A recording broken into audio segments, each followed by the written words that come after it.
Hello everyone, मेरा नाम हीरोक पाल है और मैं इस वक्त हरिद्वार और ऋषिकेश के बीच में एक छोटा सा गांव है, नाम मुझे याद नहीं है, वहाँ पर बैठा हूँ। एक नदी के पास बैठा हूँ। आप आवाज़ सुन पा रहे होंगे और मैं आपको दिखाने की कोशिश करता हूँ। ये बहुत छोटा सा हिस्सा है, वहाँ पर इसका बड़ा हिस्सा है और ये आगे जाकर हरिद्वार में गंगा कहलाती है और यहाँ पर इसका नाम है सौंग। तो मुझे ये नहीं मालूम कि इसका नाम सौंग कैसे पड़ा, लेकिन मुझे ये मालूम है कि आखिर गंगा कैसे बनी। बेसिकली अगर आपको कहानियाँ पता है तो गंगा धरती पर भागीरथी लेकर आए थे, क्योंकि उन्हें अपने पूर्वजों की आत्मा की शांति के लिए गंगा का जल चाहिए था।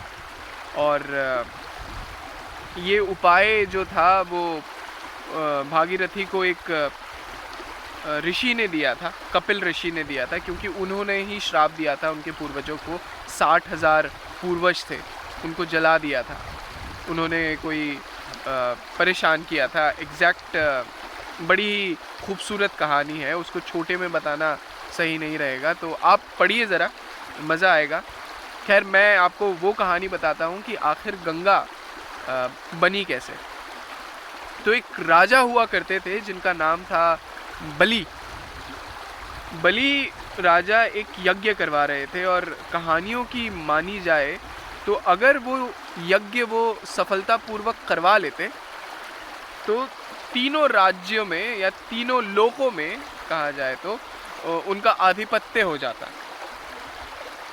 और देवताओं को इस बात का बड़ा भय हुआ और हमारे नेशनल गार्ड नेशनल नहीं, हमारे पृथ्वी के गार्ड भगवान विष्णु, जो कि कहा जाता है कि जब भी किसी भी जीव पर संकट आएगा तो भगवान विष्णु एक रूप धारण कर उसकी मदद करने ज़रूर आएंगे। तो इतना बड़ा संकट आने वाला था तो भगवान विष्णु कैसे पीछे हटते।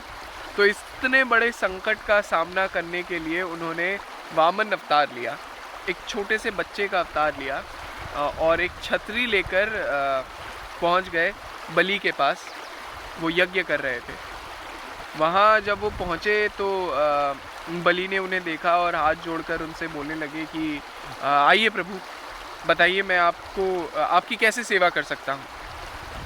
तो उन्होंने कहा कि कुछ नहीं, तुम अपना यज्ञ करो, बस मेरे को कोई दान दे दो, कोई भी छोटा मोटा। उन्होंने ऐसे बोल दिया। तो अब यहाँ पर देखिए घमंड आता है शक्ति के साथ। शक्ति अकेले नहीं आती, अपने साथ गुरूर और घमंड लेकर आती है। राजा बलि को लगा कि नहीं, आप कुछ भी मांगिए, मैं कुछ भी दे सकता हूँ, मैं महाराज हूँ, मैं राजा हूँ। उन्होंने कहा ठीक है, मुझे बस 3 पग ज़मीन दे दो। वहीं पास में शुक्राचार्य खड़े थे, वो बार बार बलि को बोल रहे थे नहीं, मत कर, फंस जाएगा, अरे ये छलिया है, ये विष्णु है। पर वही घमंड जो होता है ना, वो काली पट्टी की तरह होता है, एक बार अगर बंद गया ना आँख में तो दिखता नहीं है कुछ भी। तो वही हुआ बलि के साथ भी। तो उसने गुरूर में बोल दिया, अरे 3 पग ज़मीन, आप कुछ और मांगिए। तो वामन जो थे वो तो दृढ़ थे एकदम, उन्होंने कहा नहीं, मैं तो सिर्फ 3 पग ज़मीन ही चाहिए मुझे।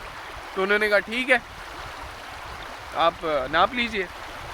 अब वो है छलिया, विष्णु, कृष्ण, गोविंद, उन्होंने जो है अपना विशाल रूप ले लिया, बड़ा वाला एकदम, और एक पद से उन्होंने पूरी धरती नाप दी, दूसरे पद से उन्होंने दोनों लोक नाप दिए।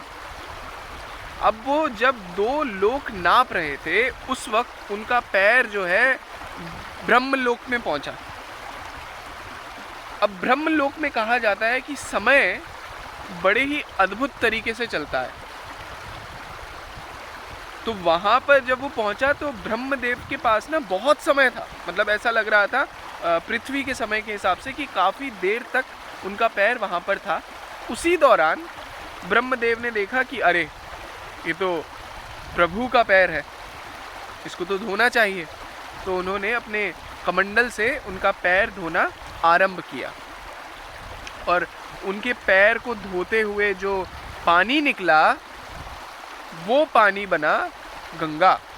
अब क्योंकि वो आकाश में था इसलिए वो बना आकाश गंगा। तो खैर ये थी आकाश गंगा की कहानी और भागीरथी उसे नीचे लेकर आए। पर कहानी को, बलि की कहानी को पूरी करते हुए इस वीडियो को समाप्त करते हैं। तो तीसरा पद रखने के लिए कोई जगह ही नहीं थी, क्योंकि एक पद में उन्होंने पृथ्वी नाप दी, दूसरे पद में उन्होंने बचे हुए 2 लोक नाप दिए। अब तीसरा पद कहाँ रखे? अब जो था बलि वो तो परेशान, अरे भाई ये क्या हो गया यार। उसको समझ आया कि नहीं यार ये तो मैंने गलत कर दिया, मतलब मैंने इन्हें छोटा समझ लिया। तो उसको एहसास हुआ और उसने अपना सर झुकाया और कहा कि प्रभु आप तीसरा पद मेरे सर पर रखो।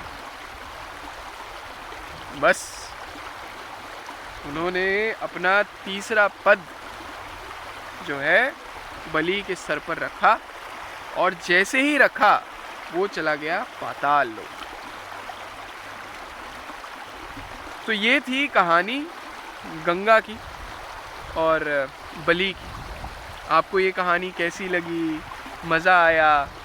कमेंट सेक्शन में बताइए और अपने दोस्तों के साथ शेयर करिए। मेरे पेज को लाइक करिए, सब्सक्राइब करिए, कमेंट करिए, शेयर कीजिए। बस अगली बार मिलते हैं एक नई कहानी के साथ और हैप्पी न्यू ईयर। बाय।